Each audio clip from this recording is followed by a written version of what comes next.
everyone, and welcome to another episode of Simply Nerdy. This is Anthony hosting today, and I'm joined by the whole panel. Hi. Hey. Hello.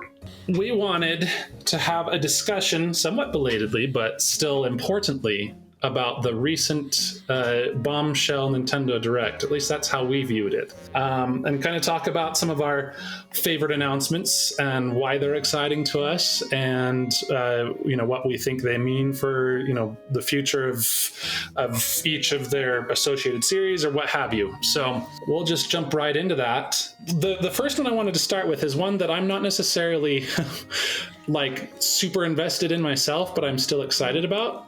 When they did the cold open with Pikmin 4, that's looking real dang solid. And I've been kind of casually interested in Pikmin in the past. I played a little bit of Pikmin 3, and there was a lot that I did enjoy. My hang up was simply just my own OCD. I was like, I can't go on to the next level until I've perfected the one that I've been playing. We have to min-max optimize everything. But I just think it's a fun viewpoint, and it seems like they are going to be able to create a lot more like unique and interesting set pieces because of the central concept. Absolutely. I haven't heretofore been a player of Pikmin, and I have been kind of interested in seeing if I should give it another try and if I'd enjoy it, because I have to admit the last time I played it was when it was the version, it might have been the first one. It was on the GameCube. It was Pikmin, the very original Pikmin. Yeah, and it got to that level where it was dark, and all my Pikmin were dying, and it made me sad, and I gave up. So yeah, I think I'm now grown enough to maybe be able to play it differently. I was playing it very cautiously and casually, yeah. So maybe I should give it another try. Well, I really enjoyed my time with Pikmin 3, so I'm really excited to see all these changes, all the things that they were talking about in the last time. Well, not last time. I guess the only time that they revealed Pikmin 4 in the last Direct, to see it actually, in action. And it was really nice. And I'm really excited about the changes they made. And it looks great. And I'm excited.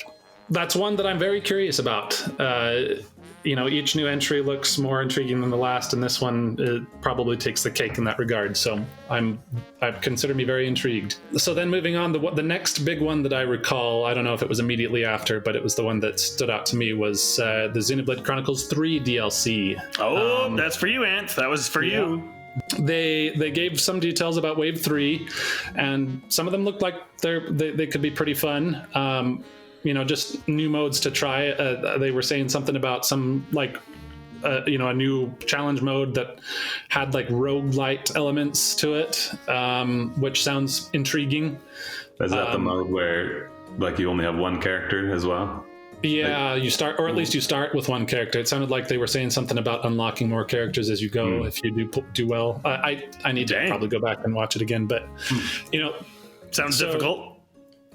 Yeah, and it sounds like some fun reasons to come back, on top of also having the new hero character and the new story.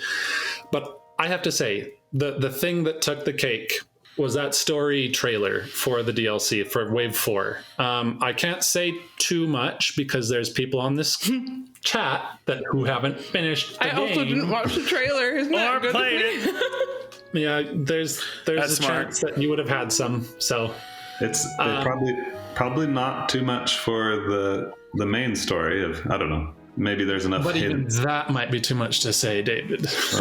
Watch it, Dave. Watch it. You're making me paranoid.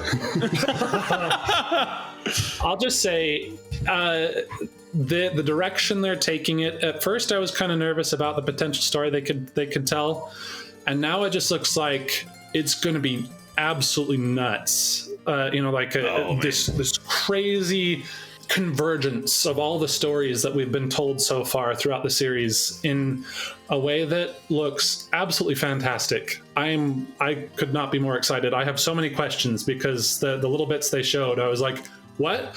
How is that possible? When does it? Anyway, so Anthony was grinning from ear to ear. That's what he's saying. Yeah, look, I was screaming from ear screaming to ear. from ear to ear. The mouth was that wide, but for a different reason. Just ever since I finished the game, I've been looking forward to. I still want to go back and like basically 100% it at some point, but taking a short break and just looking forward to having an excuse to going back to it.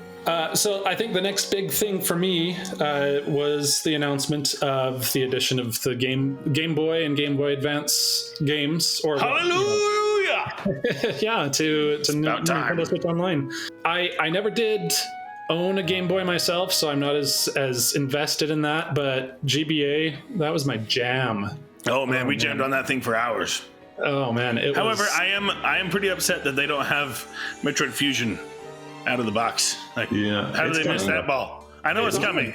I know it's on coming. The list, though. It's on the list, but and now that they're adding Game Boy Advance, I think it was probably Arlo who made this point. Like, the Switch is just about to become the definitive way to play basically every entry in the series. it's true. I hope so. It's suddenly a Metroid machine, you know? Yeah, Yes. I'm not complaining. Nope. I have to admit, probably the thing I was most excited to see was Minish Cap. I was like, yes, that's such a good game. That is true. Excellent game. They kind of trolled us a little bit. They were like, they announced Game Boy first and like, is that going to be it? It's just going to be Game Boy? And then, okay, some Game Boy Color. Okay. Oh, yeah, right. Now here's some Game Boy Advance, too. No, they knew exactly what they were doing, and they did a good job. I actually really enjoy it when Nintendo trolls us because they. The way I'd put it is, when they decide to be generous, they know exactly how to present it. Yes, that's smart. I like that. Yeah. Taking those statements about Metroid, a Metroid machine, let's go over to that major drop with Metroid Prime Remastered. So Yeah. basically, Nintendo just casually decides to drop, not only that this is actually a real thing, because we've heard this rumored for Long months, years, Or Ant. maybe years. Yeah, for a long time. I remember keeping on hearing the rumor that it's all done, it's sitting on the shelf, ready for when they want to release it. So never a single official word from Nintendo until suddenly they just shadow drop it right in front of us. Ridiculous. For a same day release. Like, I think they told us on that too. Yeah.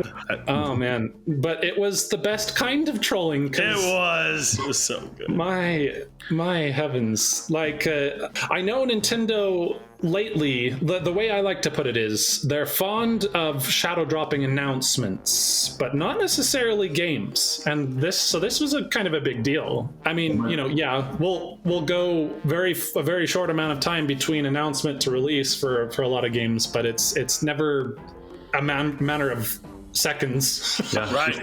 In the past, if they do shadow drop games, it's usually an indie game that Exactly. might be good, but we've probably never heard of, and they're like, this will be available later today, and Right. it's like, it might be fun, but I don't know. But in this case, it's one of their first party games, and they rarely do that. They like to market their first party games, for sure. Yes, they do. With this game though, like, it seems to have not mattered. Like, it seems that it's better for Metroid Prime to have been released this way, Like, I agree just with you. out of nowhere, and the hype has exploded. Yep. And I've seen plenty of, like, everyone talking about it. And I bought it because of the hype. So it worked for me. But Yeah. I think we've talked about it in our chat feed, but this game seems like it's a lot more than just a remastered. Yeah. Like, they put a lot of work into this thing. This is not just an HD upscaling. No. It's one of the best looking games on the Switch. Absolutely. If not the best right now. It's spectacular. I look at it and I'm like, am I not playing on a quote unquote next gen system right now? Because it kind of feels like I am. And the thing that's crazy to me is that not only does it look that good, but it runs at, from what I can tell, a perfect 60 FPS locked all the time. It sure does. Perfect. And I'm just like, how do they do both of those things? Most games on the Switch, when they have to pick one, there's a sign of the other kind of struggling a bit. But in this game, it just nailed both of them. Yep. And everything looks incredible. There's new there's new assets, there's new textures, New controls. That doesn't have anything to do with it. Dual stick. Well, I love that though. I'm not one of those people that spends a lot of time on these are some gorgeous looking graphics, but in this game I'm like, dang, I don't know how they did it, but this is really darn impressive. Well, it was pretty darn impressive when it came out on GameCube all those years ago. It was probably the best looking GameCube game, and they did it here again. I actually haven't bought it yet. That's because Wait a second. I consider myself, I think I'm probably the biggest Metroid fan in this group. Like, What? I don't know. I've just loved the series forever. And so, yeah, it's a shocker. I'm the only one that hasn't had it. But that's because I'm waiting. I want to get the physical copy. He's being patient. Yes, Yeah, I'm trying to be Very patient. Unlike Steven and I. Nope, that was an instant purchase for me. I am just absolutely flabbergasted with how well they did on this. They brought their A game to it, and I think it's going to be very healthy for the Metroid franchise, because it's a struggling franchise for reasons I can't fathom. I don't understand. But that's me. I'm a super No, fan. absolutely. No, seriously. This is the best thing that they could have done for Metroid Prime 4. Yeah, because they release it in a way that is crazy hype. They managed to make it basically as much of a masterpiece as the original was. Yes. And they priced it at $40. That was nuts. Whoa, That was crazy. That is a non-Nintendo thing to do. And I'm just sitting here being like, oh man, you guys. Way to think go. about it. Compare this with other remasters they've done. The most recent one, probably Skyward Sword, which I bought, and it was fine. It had some good quality of life improvements and stuff. But that was a full price game, and look at the difference between these two games. No kidding. I'm playing Skyward Sword, and I'm sure they remastered the resolution or something. I feel like I could just be playing it on the Wii, with the how little the difference is, The last thing I wanted to plug there was just it makes me hopeful that the other games in the series are going to get the same treatment. That's what I was going to say. I think that this is the perfect opportunity for them to reignite the hype for Metroid, specifically Metroid Prime, because if they use this as basically a super-powered marketing campaign for the Metroid Prime quadrilogy now, I guess. Woo, that's right. Then, releasing each one like they did with Metroid Prime Remastered and using those same improvements, I would buy every single one of them. Same. I would play every single one of them, and I would be 1,000% more hyped for Metroid Prime 4, and I really hope they do it. Do you think they're going to do it? That is my next question. And do you think that each of them will be priced at $40 like this one was? Because I think it would be way smart if they did. I think it should be. I think that they would be wise to do that again. And I would be very surprised if they don't at least remaster the rest of the games, because what better way, like I said, to prepare for Metroid Prime 4 than to remind everyone why the first 3 games were so good.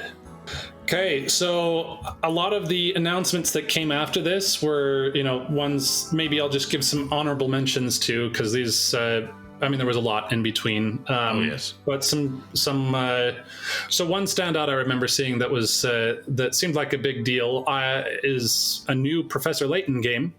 I understand that was a major deal for, a lot of people. I actually haven't played any of those games, but I have to admit that I've been curious for a long time. And so it kind of makes me wonder if I'll look into it. I guess, if backlog willing. I was going to say, what about your backlog, Ed?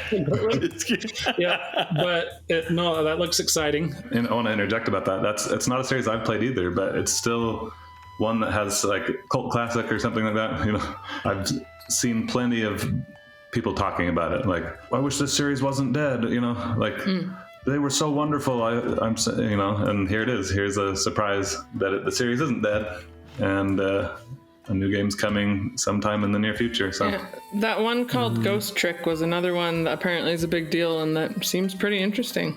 I actually played that one a little bit. I don't know when or why, but it was a very interesting concept where you're basically dead right? Your character's dead, and you are this ghost, and you have to like try and solve a murder as a ghost. It was a very unique concept that I thought That was sounds interesting. Yeah, it was pretty cool, but I don't think I ever finished it because I don't know that I owned it. But And then jumping to another one that really stuck out to me was Baten Kaitos 1 and 2.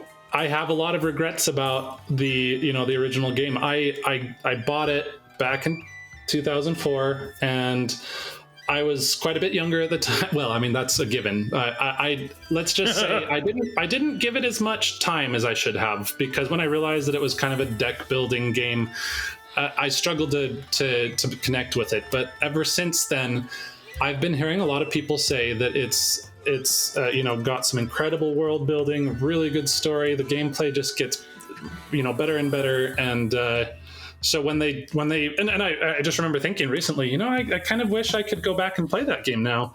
Here is my opportunity, and so that's another one I'm gonna have to put on my list somewhere. One thing I can say that I know about Baten Kaitos, sorry, forgive me, is that they have a beautiful song in there called, I don't know, Gentle Wind or something. It is such a good song. I love it so much. So that song makes the whole game worth it. But apparently the game is good, so that's also awesome. I was going to say that Lisa has a unique power to like music from games she hasn't played. So. Yep. I don't understand why it's such a unique power, but yeah. Were there any other standouts for you guys before we get to the last big great announcement? I guess we should talk about Splatoon a little bit. Even though there's not much to say. So, they did have that Splatoon DLC announcement. I am confused by it. That's all I'm going to say. Anthony was asking me if I was excited for it, and I was like, I don't know. Am I? I said, from what I think I heard, it seems like what they've added is a recreation of Splatoon 1's hub.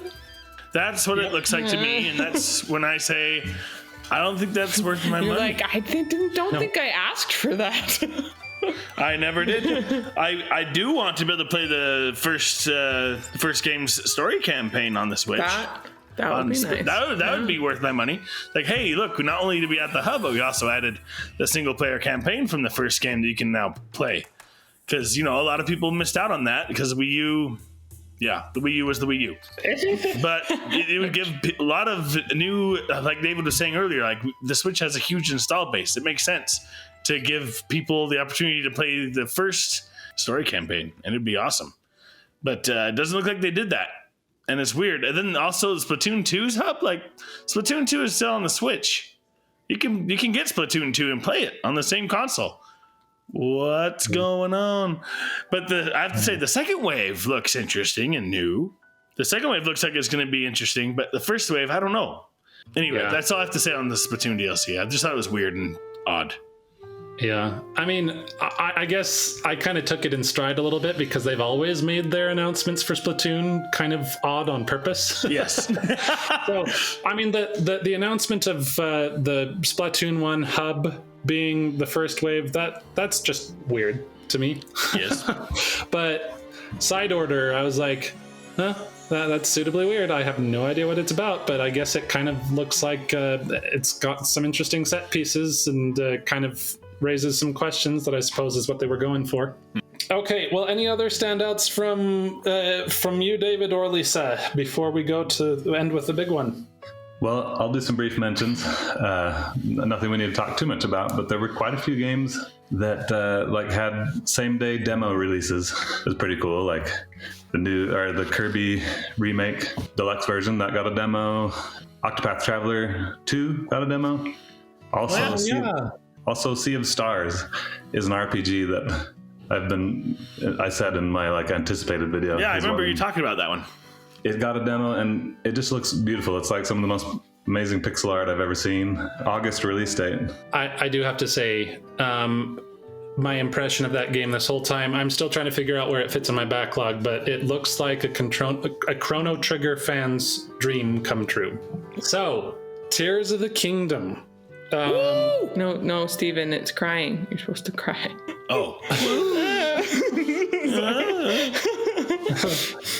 I mean, it was one of those trailers where they just raised so many questions, but in all the right ways. You know, like all of the different things they showed of things that you can do in the game, the story bits that we were able to see. I don't know how else to describe it because there's too much there to get into every detail in the time we have right now. But it looks to me like the amount of effort and care they're bringing to fleshing out this new version of Hyrule. I mean, this altered version, shall we say, of having the sky, and then clearly some new, some changes on the ground. Like in one of the shots, it shows some sort of bird shape in like a crop field, kind of like Nazca ruins kind of thing going on there.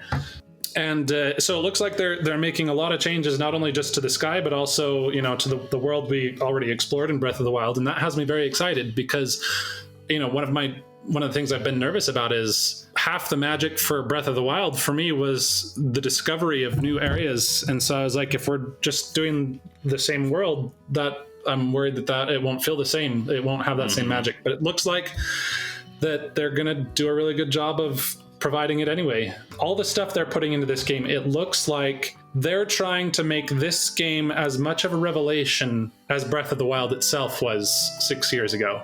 Yeah. And even if it's just as good as Breath of the Wild, that's a huge victory right there. So, it looks like sure. It looks like it's going to at least accomplish that. Yeah, to be honest, so. I would be happy if it at least doesn't suffer from sequelitis. What I want to say about this trailer, for me personally, it was the most exciting trailer that they've shown since the original reveal. The original reveal just blew me away. Like, I loved the creepy atmosphere and the hints that there's going to be this almost like this darker story. It made me feel Majora's Mask vibes, Yeah, that original trailer, I was super hyped. But as the years have passed, and I believe it's actually the longest between Zelda games, the longest between mainline Zelda releases ever, even though it was supposed to be a direct sequel. That's why I say Anthony was right. It got delayed. It wasn't fast. I'm just kidding. It's a Zelda game. Come on. You know what, though? I think one of the reasons why it feels fast for some of us is because Breath of the Wild had so much sustain. Like, there's people that are still absolutely. playing it and still making Breath of the Wild content that I enjoy. I was curious. I wanted to ask David something about the trailer. So I'd say that you're probably the most spoiler sensitive of the four of us. And so I'm curious because I do remember Arlo was saying, oh, I wish they actually had not shown quite as much as they did. So did you feel like you liked the amount they showed, or are you also kind of like, well, I wish that they showed slightly less? I actually liked it. I'm kind of on this balance right now where I still feel like they're being pretty vague. This trailer wasn't quite as hyped for me as the original reveal, is what I was going to say. But it was better than everything they've shown since then, since the original reveal. But we heard Ganon's voice in this one. Are you sure? Or something. I mean, Was it not Ganon? I swear it was Ganon. Like, We don't. I'm not convinced it is. I'm not convinced. You know who it sounds like to me? David? Sounds like the King of Hyrule. I thought the same thing. really? Is it like an evil King of Hyrule? Did he get It sounds like the same guy. I'm glad that you said that, David, because I thought the same thing. Yeah. Did he get corrupted or something? And so it's his voice and something crazy's going on? I don't know. I'm gonna have That's to what it watch sounds this like to me. trailer again. It doesn't. I think it was those two things that it sounded familiar to me. Like, oh, is that the King of Hyrule's voice? I hope they didn't use the same voice actor, and it really is Ganon. And it didn't sound the way I would imagine Ganon sounding. So that made me like, No. Yeah, I agree. It didn't sound, sinister enough to be Ganondorf to me, but I could be wrong. It could be totally wrong. But it was good, but yeah, I agree with you. It didn't have the amount of sinister sound to it that I would have expected from a Ganon voice. So I don't know. It's not gonna happen, but I'm still hoping that there's a different antagonist. I hope so. Please. I think Ganondorf is going to be involved because they've kind of almost made that an expected part of the story ever since Skyward Sword kind of, turned it into canon. But Yes. But I do agree. Some of my favorite Zelda games are the ones that decide to do something at least a little bit different before they Introduce again. Yeah, so, I couldn't be more excited for that game. I'm excited for how soon we're going to get it, and it looks like just as much magic as Breath of the Wild itself did, so I'm stoked. Is that one of the things I'm maybe most excited about is to see how all the glitch players and super skilled players of Breath of the Wild, what they do with Tears of the Kingdom. I hope they all come over. Kidding. I hope they do all the weird stuff like ragdolling over walls and having a skew so that they can clip through something. Yes. All right, so those are our thoughts for the Direct. There was a lot of things we were really excited about, and I have to say this is probably one of the strongest Directs that I feel like I've seen since basically E3 2017. So Agreed. Yeah, I agree with that. I thought it was very strong. There's a lot of things I'm super excited about, and so we just wanted to talk about that, and we've got a lot of things to look forward to this year. Yeah, let's hear everyone's letter grades for the Direct. A+, S+. I will give it A+. I will give it a kiss. I